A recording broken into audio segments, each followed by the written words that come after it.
We are studying the chart behind me, and I slowed down because of the prophets and the judges, and now David, one of the most important kings of the whole history of Israel.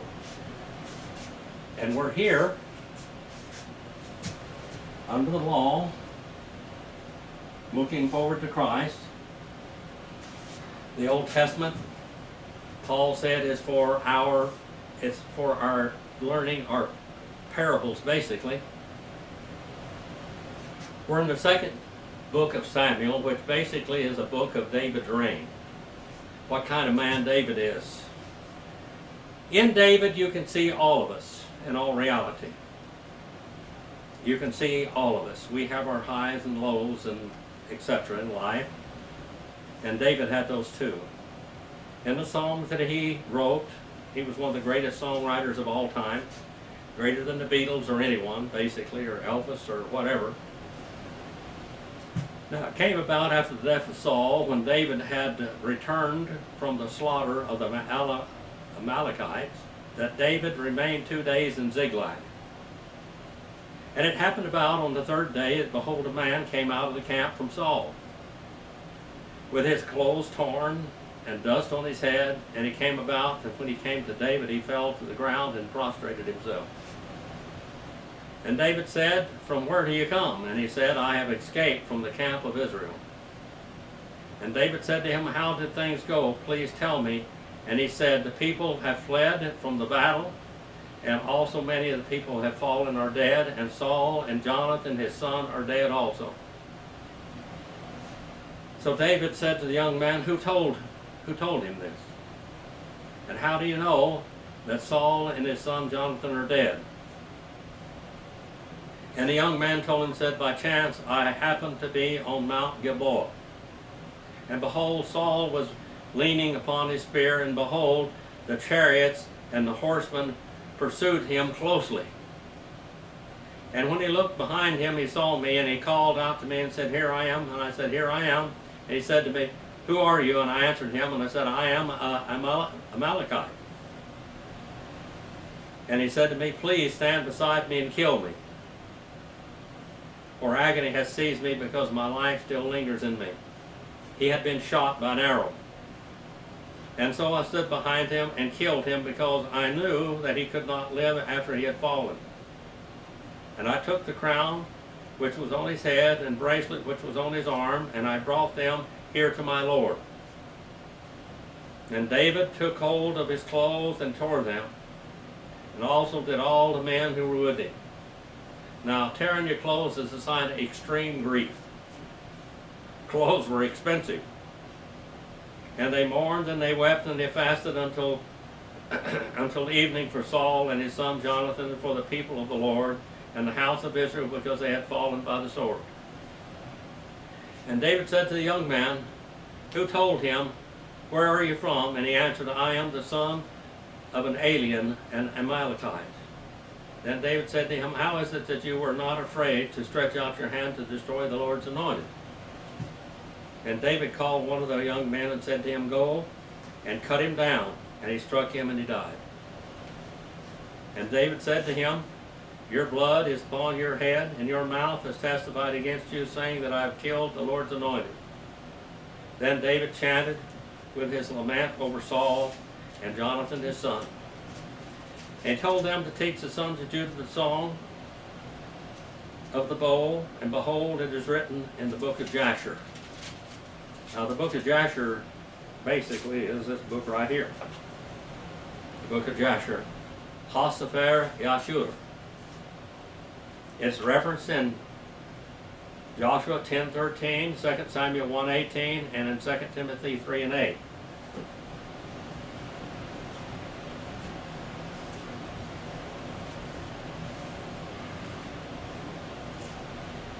Go back here and find out where I am now.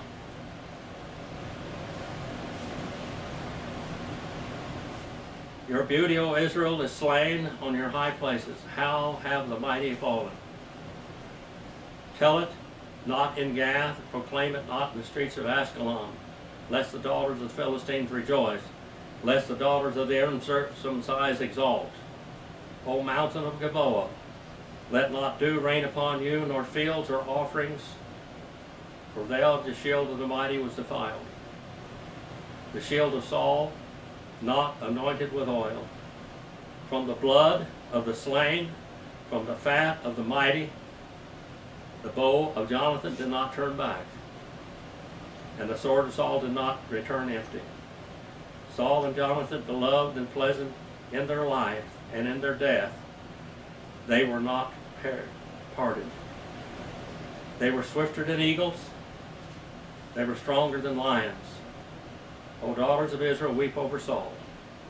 Now this is an inspired song by David, who clothed you luxuriously in scarlet, who put ornaments of gold on your apparel, and how hath the mighty fallen in the midst of the battle. Jonathan is slain on your high places, and I am distressed for you, my brother Jonathan. You have been very pleasant to me. Your love to me was more wonderful than the love of women. How have the mighty fallen, and the weapons of war perished. Now, so many people try to say that Jonathan and David were lovers, but they were not lovers. They were very close friends, closer than they were to their wives. Women get jealous if they think that a man has a man that he loves more than she. A child, sometimes, a real good friend, a brother. Then it came about afterwards that David inquired of the Lord, saying, Shall I go up to the cities of Judah? And the Lord said to him, Go up. So David said, Where shall I go up? And he said, Up to Hebron. Now David is going to rule in Hebron for a period of time.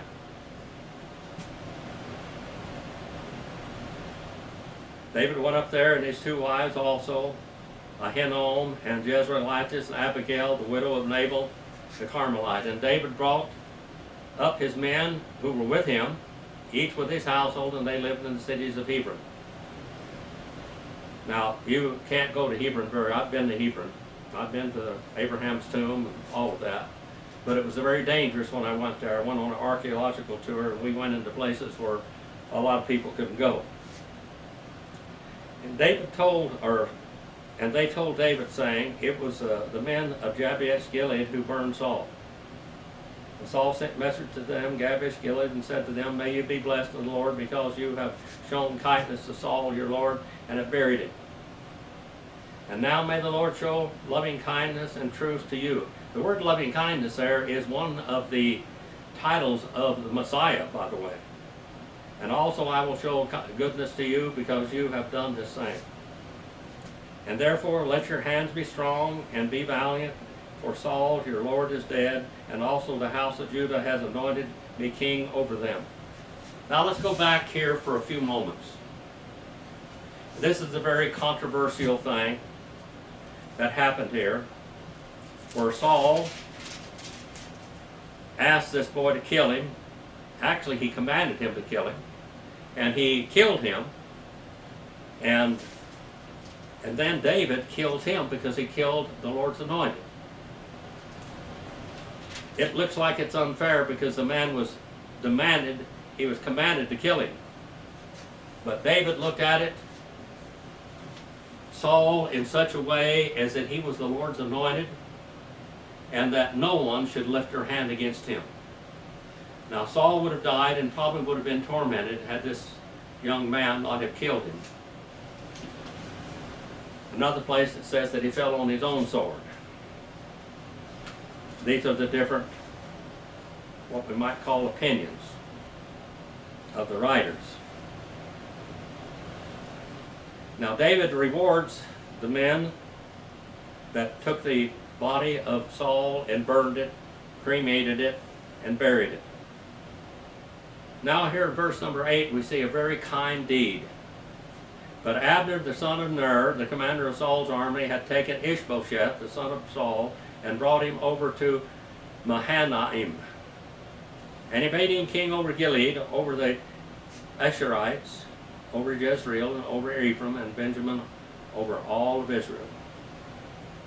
Ishbosheth, Saul's son, was 40 years old when he became king over Israel, and he was king for 2 years. The house of Judah, however, followed David. And the time that David was king in Hebron over the house of Judah was 7 years and 6 months. Now Abner the son of Ner went out from Mahanaim to Gibeah, and to the servants of Ishbosheth the son of Saul. And Joab the son of Zeruiah and the servants of David went out and met them by the pool of Gibeon, and they sat down, and one on the one side of the pool and one on the other side of the pool. Then Abner said to Joab, "Now let the young men arise and hold a contest before us." And Joab said, "Let them arise." And they arose and went over by count 12 for Benjamin and Ishbosheth the son of Saul, and 12 for the servants of David.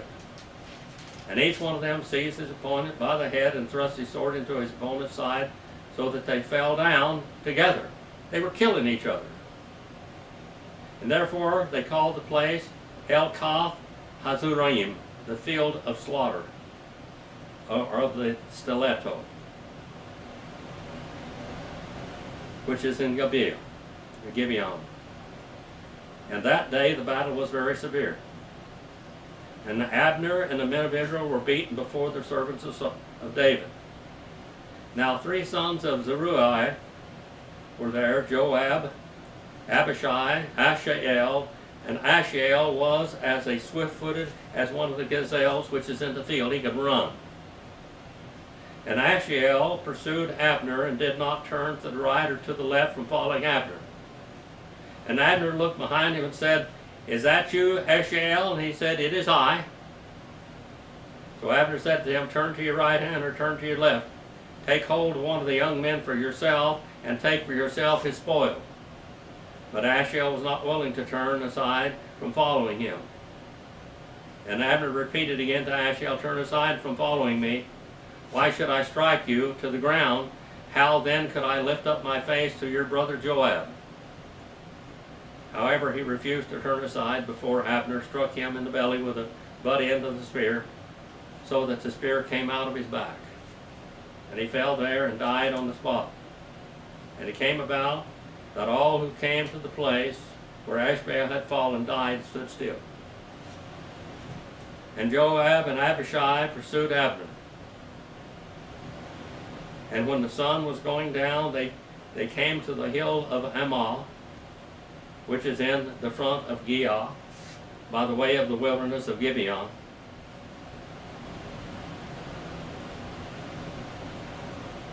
Now there's going to be a avenger of blood take place here.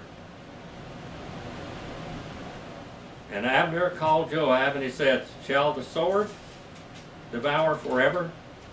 Do you not know that it will be bitter in the end? How long will you refrain from telling the people to turn back from following their brothers?"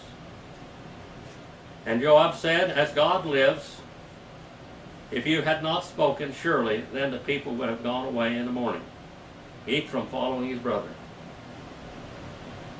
So Joab blew the trumpet, and the people halted and pursued Israel no longer, nor did they continue to fight any more. And Abner and his men went through the Arabah all night, and they crossed the Jordan and walked all morning and came to Mahanaim. Then Joab returned from following Abner, and he had gathered all the people together. 19 David's servants besides Ashael was missing. 19 of David's men were dead, killed. But the servants of David had struck down many of the Benjamite and Abner's men, so that 360 men died. They lost 19 men, but 360 people died on the other side. And they took up Ashael and buried him in his father's tomb, which is in Bethlehem. And then Joab and his men went all night until the day dawned at Hebron. Now there was a long war between the house of Saul and the house of David, and David grew steadily stronger, but the house of Saul grew continually weaker. The sons were born to David at Hebron, where firstborn was Amnon, and by Amnon the Jezreelitess. His second was Chileab, by Abigail, the widow of Nabal the Carmelite, and the third was Absalom, the son of Micah, the daughter of Talmai, the king of Geshur. And the fourth was Adonijah, the son of Haggith, and the fifth was Shephtai, the son of Abital. And the sixth was Ithream, by David's wife Eglah. And these were born to David at Hebron. 1, 2, 3, 4, 5, 6. And it came about while there was a war between the house of Saul and the house of David that Abner was making himself strong in the house of Saul. Abner now, he hadn't learned his lesson yet. Now David had a concubine whose name was Rizpah, the daughter of Aiah and Ishbosheth, and said to Abner, "Why have you gone into my father's concubine?" And Abner was very angry over the words of Ishbosheth, and said, "Am I a dog's head that belongs to Judah? Today I shall show kindness in the house of Saul your father to his brothers and his friends, and have not delivered you into the hands of David. Yet today you charge me with guilt concerning the woman. May God so do so to Abner, and more also, as the Lord has sworn to David, I do not accomplish this for him, to transfer the kingdom from the house of Saul, and to establish the throne of David over Israel, over Judah, from Dan unto Beersheba." And it could be no longer answer Abner a word, because he was afraid of him. Then Abner sent messengers to David in his place, and saying, "Whose is the land? Make your covenant with me, and behold, my hand shall be with you, and bring all Israel over to you." Now basically the Israel and Judah shall become one. And he said, "Good, I will make a covenant with you, and demand one thing of you, namely, that you shall not see my face unless you first bring Michal, Saul's daughter, when you come to see me." That was his wife, you know. So David sent messengers to Ishbosheth, Saul's son, "And give me my wife Michal, to whom I was betrothed, for 100 foreskins of the Philistines." And Ishbosheth sent and took her from her husband, from Pethiel the son of Laish. But her husband went with her, weeping as he went, and followed her as far as Bahurim. Then Abner said to him, "Go and return." So he returned. Now I'm telling you all this story here. We're reading all this because there's a lot in this.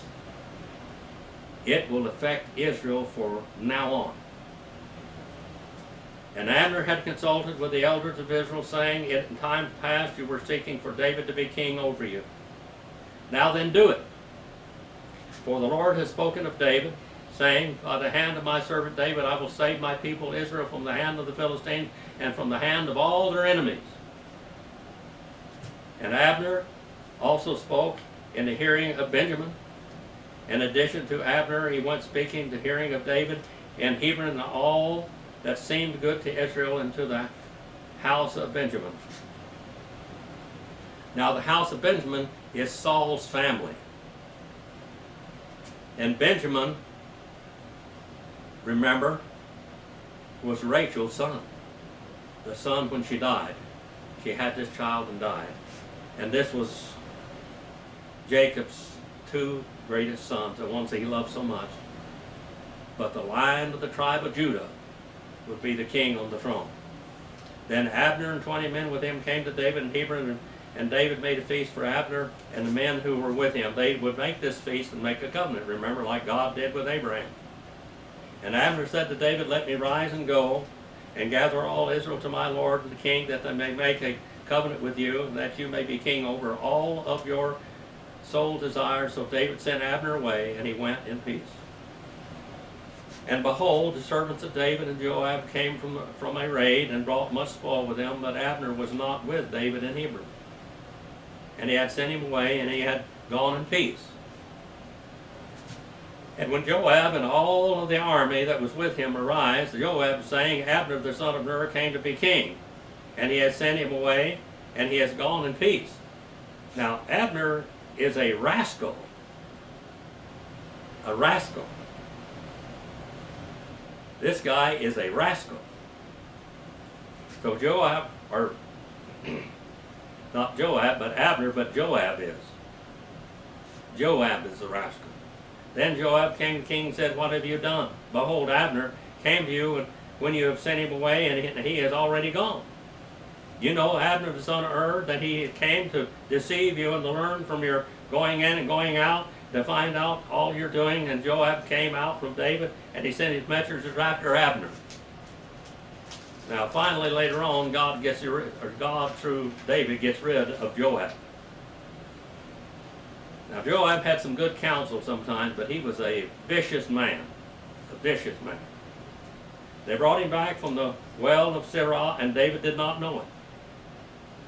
And when Abner returned to Hebron, Joab took him aside in the middle of the gate to speak with him privately, and he struck him in the belly so that he died on account of the blood of Asahel, his brother. He's what we call the avenger of blood. And afterwards David heard it, and he said, I and my kingdom are innocent before the Lord, before the blood of Abner the son of Ner.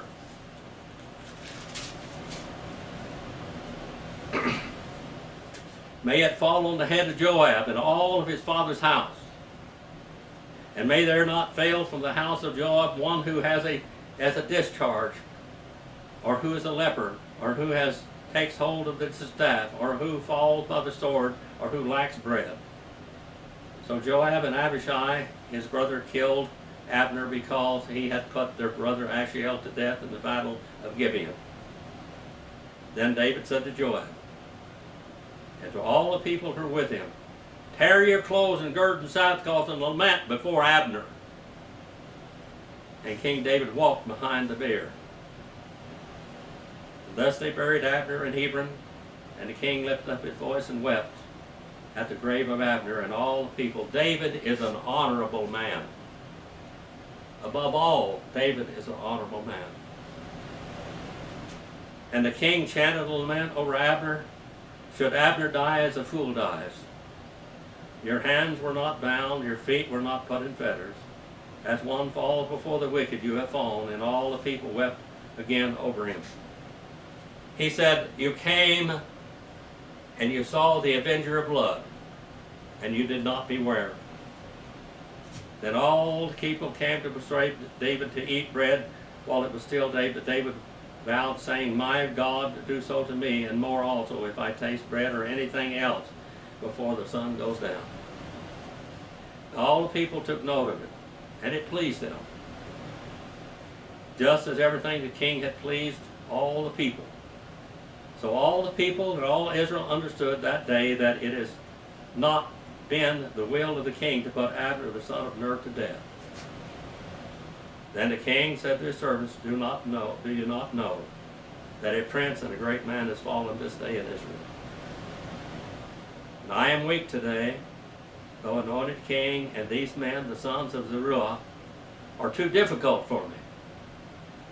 May the Lord repay the evildoer according to his evil deed. David was innocent of this man's blood. David had made a covenant with him that he meant to keep.